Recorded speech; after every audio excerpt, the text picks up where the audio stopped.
as diferenças do livro para o filme A Mulher na Janela. Eu tinha assistido o filme A Mulher na Janela e depois de muito tempo eu fui ler o livro. Então eu quis reassistir o filme para poder tirar as minhas impressões e vir aqui falar pra você. Então, claramente, esse vídeo vai ter spoiler. Só avisando, né? Porque eu imagino que você já tenha visto o filme e ficou com uma leve preguiça de ler o livro, tá tudo bem, então é por isso que eu tô aqui. Bom, A Mulher na Janela é um suspense psicológico que aborda relações familiares, traumas, perdas e como nós não aprendemos a lidar com elas. Então é meu tipo de filme preferido. Bom, vamos lá. Ele conta a história da Anna Fox, uma terapeuta infantil que sofre de agorafobia, ou seja, é um medo ou aflição de lugares abertos ou muito populosos. E uma das poucas companhias dela é o gato e o inquilino David. O David é um tipo de faz-tudo e ajuda ela a tirar o lixo, arrumar algumas coisas na casa, porque ela não pode sair, ela não consegue sair. A Anna é casada com Ed Fox e eles têm uma filha chamada Olivia. Mas eles não vivem juntos. E isso já deixa a gente pensando o porquê de tudo isso. Já deixa a gente com uma pulga atrás da orelha, já que eles conversam todos os dias pelo celular. A Anna, ela vive trancafiada no seu apartamento, que é muito bom por sinal, e é em Nova York. E o David, que é o inquilino dela, ele é muito gente boa. Ele não merecia o final dele tanto no livro quanto no filme, e a gente vai falar um pouquinho mais dele depois. E o que você faz quando você não consegue sair da sua casa e você tá com um monte de prédio à sua frente, você fica bisbilhotando. Claro, é o que eu faria. Eu acho que é o que qualquer pessoa faria. Então, quando os Russell se muda para a casa da frente, a Anna ficou obcecada e quer saber mais sobre eles. Na noite de Halloween, a suposta Jenny Russell, vamos falar a suposta, né? A ajuda quando a Anna precisa sair de casa por causa de uns garotos que ficam jogando ovos e papel higiênico na porta dela. E a Anna fica com muito medo. A Anna tenta sair de casa e ela desmaia, e a Jenny Russell ajuda ela a voltar para casa. Quando elas chegam no apartamento, elas conversam e a Anna bebe bastante vinho. Ela sempre tá bebendo vinho, no livro e tanto no filme. Mas tipo assim, muito, e ela mistura muito remédio com vinho. Então a Anna não tem jeito. A família é composta pelo Ethan, esse garoto aqui, e o filho do casal, a Jane e o Esther Russell. Esses dois esquisitões. Em um desses dias, quando ela tá bisbilhotando os vizinhos, ela vê a suposta Jenny morrer. E não conseguindo fazer nada quanto a isso, porque se ela sair, ela desmaia, ela liga pra polícia. E que eles vêm até ela. Só que nisso ela ainda tenta sair e ela acaba desmaiando mesmo. O filme, ele tenta brincar com o nosso imaginário de será realmente que a Anna fez isso, que ela viu isso? Ou ela tá ficando louca? Porque ela, afinal das contas, é uma mulher que bebe demais e toma remédios demais. Até aqui eu tentei explicar um geral dos dois, mas agora eu vou ter que explicar em paralelo. Pra não ter confusão, sempre que eu falar do livro, eu vou colocar a capinha do livro aqui no canto da tela. Tanto no livro quanto no filme, a família não mora com ela e nós ainda não sabemos o porquê no início dos dois. No livro, a Anna e a sua família vão viajar nas montanhas, mas tudo começa a dar errado, porque eles não conseguem mais viver juntos. Eles não conseguem viver juntos de maneira feliz, assim dizendo, sabe? A Anna traiu o marido dela com um homem que a gente não tem nenhuma informação, enquanto estavam voltando de viagem. Ele liga pra ela na hora e eles meio que têm uma discussão, ela com o marido dela, e ela acaba se distraindo e ela cai na ribanceira. Eles sofrem um acidente de carro. Eles ficam vários dias na neve. Ninguém os acha. E como só a Anna estava inconsciente, ela teve que manter a família dela viva. Mas claro, pelas circunstâncias, pela neve, pelo frio, por não ter comida, não ter água, eles vão piorando. E os dias vão passando e ela os perde. Após a morte da filha e do marido, a Anna se tranca dentro de casa e ela não quer mais falar com ninguém, ela não consegue mais sair e ela simplesmente bloqueia essas emoções e todas as ligações que ela recebia da família são apenas uma ilusão. É um mecanismo de defesa que a Anna criou. Eu acho que no filme não é muito bem abordado o acidente. Ou até mesmo quanto o casal tinha problemas. Nós sabemos que eles têm, porque a briga está no filme, mas nós não sabemos a dimensão disso. E o acidente de carro parece só ter sido um acidente, e só isso, sabe? Não parece que eles ficaram vários dias soterrados na neve. Eu acho que poderia ter colocado alguma cena do pós-acidente pra aí a gente entender um pouco a dimensão do trauma da Anna.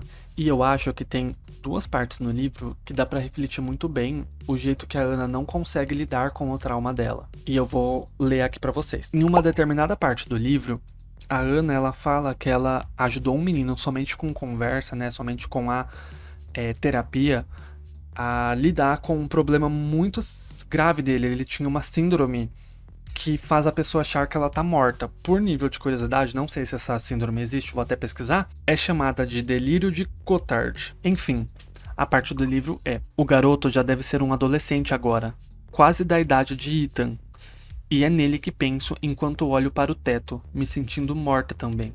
Uma morta-viva que vê a vida acontecer ao seu redor, incapaz de participar dela. Então a gente entende um pouco da Ana, dela viver tão solitária e que não é fácil, sabe? Por mais que ela não está com a família dela mais, ela não consegue sair, e isso é uma coisa muito frustrante para ela. Talvez eu tenha falado que são duas partes do livro, mas é só uma. A primeiro momento, os Russells eles parecem ser uma família perfeita, mas logo tudo isso vai pro ralo. No livro, os Russells não são os pais biológicos do Ethan, e a Kate, que é a nossa falsa Jane, que a gente descobre depois que ela é a Jane, é mesmo a mãe do menino, mas ele nunca conheceu o pai, e isso é uma das suas maiores raivas, maiores frustrações. E no filme, o Alistair, ele é sim pai biológico do garoto, e a Kate, que é a Jenny falsa, ela é uma viciada em metanfetamina. E o Alistair então fala assim, não, pera, e pega a guarda da criança pra ele, e a mãe não pode chegar perto deles. Só que a Jenny, a Kate, acaba encontrando eles e vai atrás, né, pra tentar pegar o filho de volta, o dinheiro, enfim. O fato é que o Ethan ele é muito mais sádico no livro. Ele é um psicopata. E quando eles moravam em outra cidade, ele dava muito trabalho pros pais dele. Ele chegou até a assediar uma das funcionárias que trabalhava com o pai. Então ele vê na Ana uma maneira de persuadir ela também e fazer brincadeiras psicológicas. O Ethan ele se passa por uma criança inocente. Ele usa o luto da Ana contra ela mesma. Ele quebra a pata do gato da Ana, ele troca a senha do celular dela, ele manda a foto dela mesma dormindo durante a noite. Então assim, ele é muito doido. O Ethan ele é muito pior no livro assim, sabe? No filme a gente percebe que tem sim algo de errado com ele, mas é tudo muito rápido, sabe? Eu acho que esse é um dos maiores problemas do filme, mas enfim, continuando. No livro, os pais do Ethan, no final das contas, eles são dois coitados, assim, entre aspas, que só queriam o bem do filho e que protegia ele de tudo. E mesmo o menino fazendo alegações do pai dele ser, tipo, muito agressivo. Mas no filme, o Alistair realmente parece ser muito agressivo. Em uma das cenas, ele chega a dar um tapão enorme na cara do Ethan. Tipo, o Alistair, ele não é uma flor que se cheire também, sabe? Claro que não justifica o que o filho dele faz e fez, mas... Enfim. No clímax, quando o Ethan ele vai revelar o porquê ele tá fazendo tudo isso pra Ana...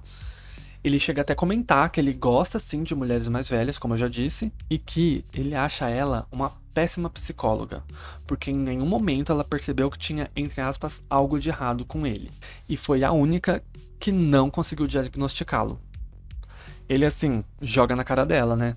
E a Jane verdadeira, nos dois, gente, ela é uma tanto faz, ela é uma coadjuvante, ela é uma coitada, ela é uma esquecível. Sabe? Tá ali só pra fazer peso. Tanto no livro quanto no filme, a gente descobre que o David vivia incondicional, por uma briga de bar. Mesmo que de maneira um pouco diferente, assim, é descoberto isso. No livro, a relação da Ana com o... Eu ia chamar ele de Jacob, é David. Bom, enfim. No livro, a relação da Ana com o David, ela é muito boa. E eles têm até momentos bem íntimos, se é que você me entende, sabe? Mas tudo vai pro água abaixo quando a Ana começa a fazer acusações sobre a morte da Jane, jogando tudo nas costas dele, tipo assim, olha, eu vi que você tá incondicional, então você deve ser um assassino, um manipulador, ou qualquer pessoa que pode ferir alguém. Eu achei que a Ana, ela deu puta de uma mancada, e a Ana sabe disso, tanto nos dois, tanto no livro quanto no filme, a Ana sabe disso, e é mancada. Isso porque, gente, o David, ele é uma pessoa muito gente boa. Ele ajuda na casa, ele arruma o telhado, ele transa com a bichinha e é acusado de assassinato. Então, Ana... David, eu sou seu fã, tá? No filme, após a Ana achar que enlouqueceu, ela decide tirar a própria vida. Ela enche um potinho com remédio e pega bastante vinho. Ela sempre tá bebendo vinho. Ela faz umas gravações pelo celular pra provar a inocência de David, né? Pra falar assim, olha, eu tô fazendo isso, mas não culpem ele. Eu sei que eu já culpei no passado, mas ele é inocente. Mas quando ela de fato vai fazer isso... Ela vê o reflexo da Kate em uma taça, quando ela tava visualizando as fotos dela antes de ir, né? E aí ela percebe que ela não tava ficando louca. Aí o David aparece bem na hora, o Ethan também, eles brigam e o Ethan mata o David. E isso faz com que a Ana fuja. No livro, a gente não sabe muito bem o que aconteceu com o David. Depois que tudo se resolve, ele simplesmente some. Ele deixa uma carta, eu acho, pra ela, tipo, olha, tô indo embora, não precisa se preocupar comigo. Ela tenta ligar pra ele várias vezes, mas ele não atende. Claro, né? Depois da mancada eu também não atenderia. Antes de falar do final do filme, eu vou falar rapidamente sobre uma parte do livro que não é comentado em nenhum momento durante o filme, e eu acho essa parte muito interessante. A Ana, ela sai de casa mais vezes no livro do que no filme. No filme não é dito em nenhum momento que a Ana saiu alguma vez de casa. A gente sabe que ela compra muito vinho e que ela pede pela internet, mas em nenhum momento fala dela sair de casa. E no filme, as 2 vezes que ela tenta sair de casa, ela desmaia, que é quando os meninos jogam os ovos na janela dela, na porta dela, e quando ela vê a Jane ser morta. Então, tipo, as 2 vezes ela desmaia. No livro, ela sai mais 2 vezes. Uma delas, ela é forçada. Quando ela desmaia, ela é levada pro hospital. Então ela é até interrogada lá de novo. E aí ela depois tem que voltar pra casa de carro. E ela fica com muito medo. Ela realmente tem aquele guarda-chuva dela também no livro. E ela fica apavorada. E ela sai mais uma vez. E essa parte é muito interessante. Que é por, tipo, livre, espontânea vontade mesmo. Ela, na verdade, é porque ela vai perseguir a Jane verdadeira até um café que fica na esquina de casa. E a Ana, ela começa a relatar como a cidade mudou, como a vida dela tá estagnada, como as pessoas mudaram, as pessoas envelheceram. E aí a gente também entende a solitude dela, a solidão. A solitude não, né? Mas a solidão dela. E ela encontra a Jane no café. E depois de uma super torta com climão, um dos meninos ajuda ela a voltar pra casa. Um dos seus antigos vizinhos. E ele até fala, nossa, é muito bom ver você pra fora, e não sei o quê. Mas ela já não tá nem ouvindo mais. Ela tá muito desesperada por estar fora de casa. Mas agora vamos pro final. Eu já vou dizendo que o final do filme me pega de uma maneira que dá muita raiva. Pra mim, esse final de filme acaba com todo o desenvolvimento da personagem. Eu tenho um ódio muito, muito, muito grande desse final. Mas vamos lá, né? Um pouco sobre o confronto da Ana e do Ethan. E não é só de paulada que eu vou falar sobre esse filme, porque eu gosto do final. Do confronto, né, final, da Ana e do Ethan no filme. Mas assim, é só quando eles sobem pro terraço e tem toda aquela briga. Porque antes, toda a explicação do porquê o menino fez tudo o que ele fez, eu prefiro no livro. Mas assim, voltando.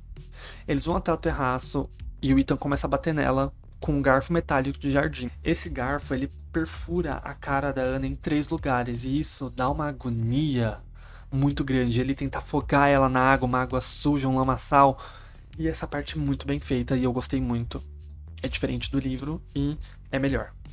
Após isso, ela empurra ele da claraboia de plástico, ou vidro, ou sei lá o que é aquilo, e ele cai e morre. Tipo, nos 2 é igual.